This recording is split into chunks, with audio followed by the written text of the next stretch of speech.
This is CBS LA Mornings. Good morning, everyone. Today is Saturday, November 1st. Welcome to CBS LA at 6 on CBS. Also streaming on CBS News Los Angeles. I'm Rachel Kim. And I'm Amanda Starantino. We're expecting slightly warmer temperatures this weekend, which is hard to hear, Amber, because I already feel like it's been pretty warm.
All right, Am, thank you so much. We have breaking news overnight. First, in Santa Clarita, LA County Sheriff's Department says one man was shot dead on DeWolf Street.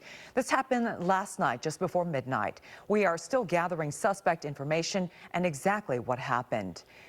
And another male victim shot dead in the Vermont Slauson neighborhood. This is also just before midnight. This is in front of a liquor store on Figueroa and 69th Street.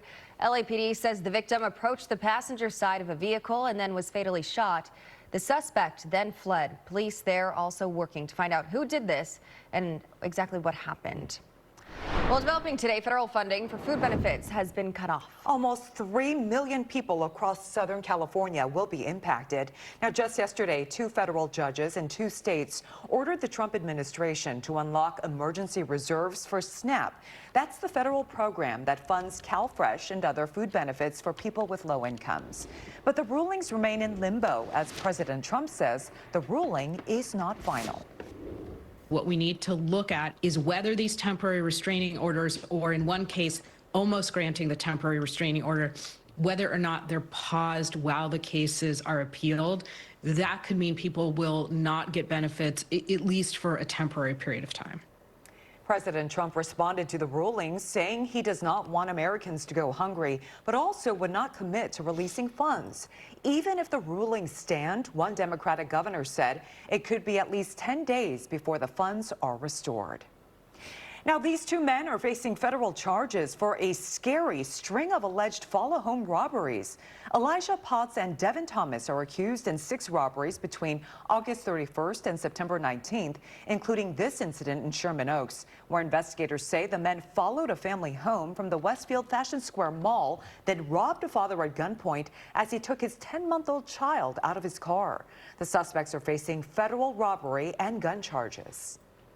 LA Mayor Karen Bass is demanding an investigation into claims that firefighters were pulled off of the fire that became the Palisades fire. Yeah, so as we've told you Thursday, the LA Times reports text messages sent between firefighters say they told leadership the decision to pull them off the Lockman fire the next day was a, quote, bad idea.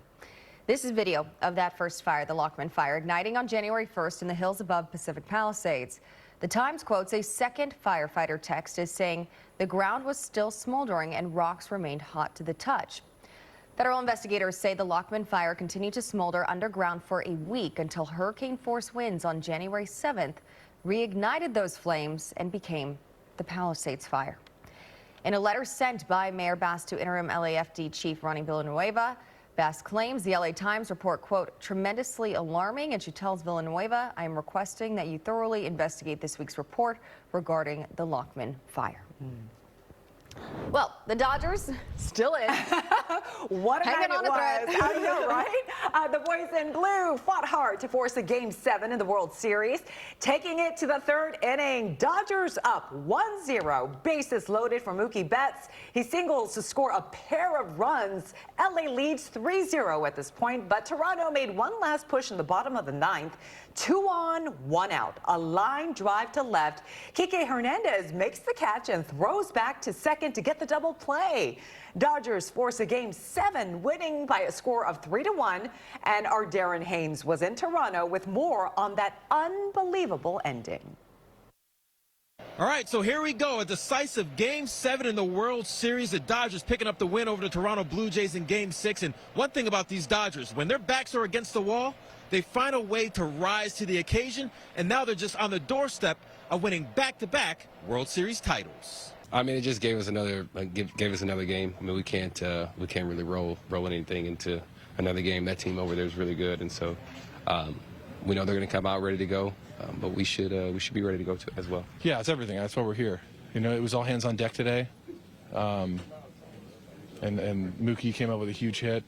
Bullpen did well. Everyone threw well, and we're going to Game 7. We know we've got some great players. We know, what we're capable of and how good of a team we are, and we know that if we just trust in each other, we can get this thing done. I feel great.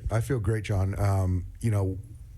We're going to leave it out there. I don't think that the pressure, the moment's going to be too big for us. We got to go out there and win one baseball game. We've done that all year. Everyone's bought in, and so I don't know how the game's going to play out. But as far as kind of the moment, winning a game, I couldn't be more excited to get to sleep and wake up to play a baseball game tomorrow. All right, so here we go. Game 7 later today between the Dodgers and Blue Jays. And get this, the last 4 times the World Series went 7 games, the road team won the World Series. And guess who's your road team? Your LA Dodgers. Reporter from Toronto, I'm Darren Haynes, CBS, LA. All right, Darren, thank you so much. And now let's send it out to our Jamie Yukis. Jamie, you are live in Toronto with more on all the excitement. Well, I like those odds, and I think a lot of the Dodger players are going to like those odds too, as well as the fans. I just ran into a fan in our hotel who had just gotten here off of a red-eye flight. He said about 7 to 8 Dodger fans were also on his flight this morning, and he is excited. He came here by himself to come watch the game. I can tell you right now, it's a little sleepy. I don't know if you can tell. I think Toronto's taking the morning to kind of lick their wounds, have a cup of coffee before they get going with the day, because that was rough on them. And there aren't a ton of Dodger fans here, I have to tell you. The confusing thing is everyone is in blue, so you run around trying to figure out who's a Dodger fan and who isn't. But we found 2 guys who have one of the best stories. They actually met at the World Series last year in New York. They think that they are the Dodger luck charms because they've now become best friends after meeting at that game, and they're here in Toronto. They were here last night for the win, and they're coming back tonight. Take a listen.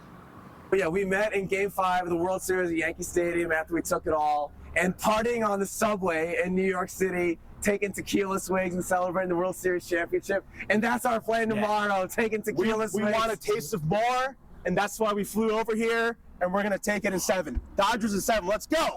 Game 7. Woo! You guys didn't know each other before last year? No, we met last year at the World Series, Yankee Stadium, Game 5. And now you're friends. And now we're best And now friends. we're friends. Let's go. That's what the Dodgers do.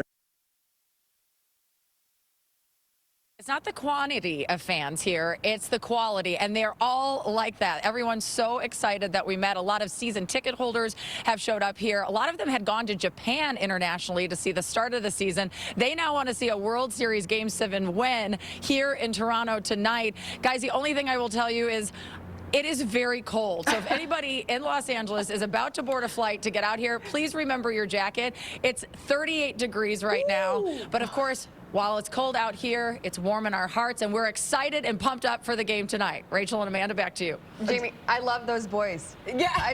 That's what warmed my heart this morning. Oh my goodness. And Jamie, your voice is so hoarse. I think you were screaming a lot yesterday.